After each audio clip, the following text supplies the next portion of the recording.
దేవునికి స్తోత్రము.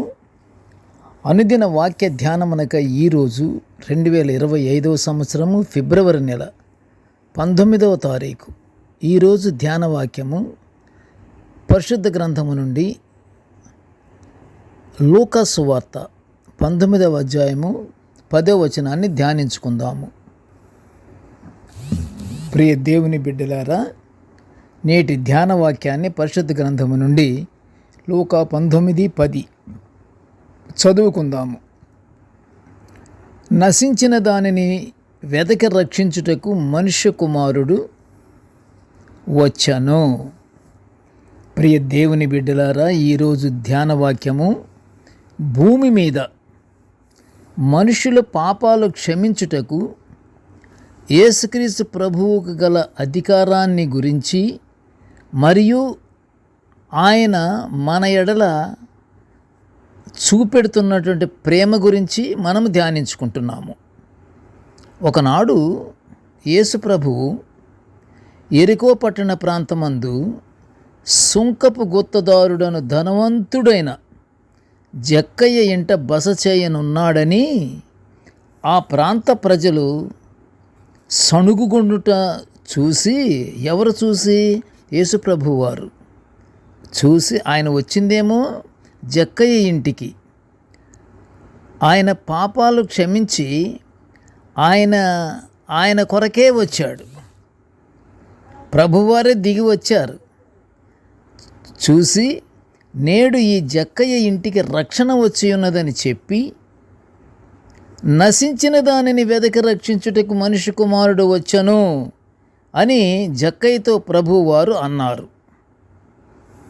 యేసయ్య పాపులతో బస చేస్తున్నాడన్న ఆరోపణ కూడా ప్రజల నుండి గుప్పున వస్తుంటే, ప్రభువారు నేటి ధ్యానవాక్యములోని మాటను వారికి తెలియజేస్తూ, ఏమిటది వాక్యము? నశించిన దానిని వెదకి రక్షించుటకు మనుష్య కుమారుడు వచ్చెను. జక్కయ్య అంటే ఆనాడు ఆయన గుత్తపుదారు. ఆయన చేస్తున్నది అంత పాపముతో కూడినటువంటి లెక్కలు. ఒక 10 రూపాయలు పన్ను కట్టించుకోవాల్సి వస్తే ఆయన 40 రూపాయలు కట్టించుకునేవాడు. ఇలాగన్నమాట, సొమ్ము చేసుకుంటున్నాడు. ఆయనకి రక్షణ లేదు, నశించిపోయింది ఆయన చేస్తున్నటువంటి పనులకు. అది ప్రభువారు గుర్తించి ఆయనలో నశించిన దానిని రక్షించుటకు జక్కయ్యను వెదకి ఆయన ఇంటికి వచ్చాడు. ఈ ధ్యాన వాక్యములోని మాటను వారికి తెలియజేస్తూ, నశించినది ఏమిటో జక్కయ్యకు మరియు అక్కడ గుమిగూడిన జనాంగానికి తెలియజేశారు ప్రభువారు. నశించినదంటే ఏమిటని జక్కయ్యకు చెప్పారు ప్రభువారు, అక్కడ ప్రజలకు చెప్పారు. మొదటగా ప్రజలు దేవునితో పోగొట్టుకున్నటువంటి సందర్భాన్ని, సమాధానాన్ని పునరుజ్జింపజేయుటకు మరియు హవ్వ ఆదాములు చేసిన ఆజ్ఞాతిక్రమము వలన లోపించిన పరిశుద్ధతను తిరిగి పొందుకొనుటకును, ప్రయాసము చేత భారము మోయుచున్న ప్రజలకు విశ్రాంతి కలుగుచేయుటకును, ఆశీర్వాదం పొందుకుని నిత్య జీవంలోనికి ప్రవేశించుటకును, రక్షణ కలుగుచేయుటకును నేను వచ్చియున్నాను అని ప్రభువారు ఆ ప్రజలతోనూ జక్కయ్యతోనూ సెలవిస్తున్నటువంటి మాట. ఆదిలో దేవుడు మానవునికి ఇచ్చినవన్నీ పాపం వలన కోల్పోయారు కాబట్టి, అలా కోల్పోయినవన్నీ యేసయ్య తిరిగి ఇవ్వడానికి భూమి మీదకు వచ్చారు. ఇది మనకి పరిశుద్ధ గ్రంథము ద్వారా మనము అనేక సార్లు సువార్తలలో మనము వింటూనే ఉన్నాము. యేసు ప్రభువు ఈ భూమి మీద తిరస్కారము శ్రమలు, బాధలు అనుభవించి శిలువపై తన అమూల్యమైన రక్తాన్ని చిందించి పాపాలను పరిష్కరించి ప్రజలకు విముక్తి కలిగించి పరిశుద్ధత కలుగజేసినాడు. ఎవరు? యేసు ప్రభువు వారు. ఇన్ని చేశారు. ఆయన నశించిన దానిని వెదకి రక్షణ ఇచ్చుటకు ఆయన వచ్చారు. రక్షణ ఎలా వచ్చింది?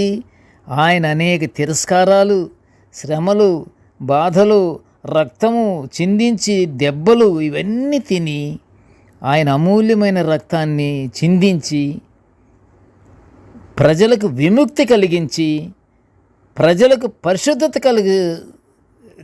చేసినాడు. గనుక ప్రియ దేవుని బిడ్డలారా, వెతుక్కుంటూ ప్రభు వచ్చిన అమూల్య సంఘటనను, అమూల్యమైనటువంటి విషయాన్ని, అమూల్యమైనటువంటి సందర్భాన్ని మనం మనసునందు ఉంచుకొని వెంటనే మన జీవితాలను ప్రభువారికి అప్పగించి ఆయన అనుగ్రహించే తలాంతులన్నీ పొందుకుంటూ నిత్య ప్రార్థనలతో మనము పరలోక ఆశీర్వాదాలు పొందుకుందాము. ప్రార్థన చేసుకుందాము. కృపగల తండ్రి, జీవముగల నాయన, నీకు స్తోత్రములు. అయ్యా,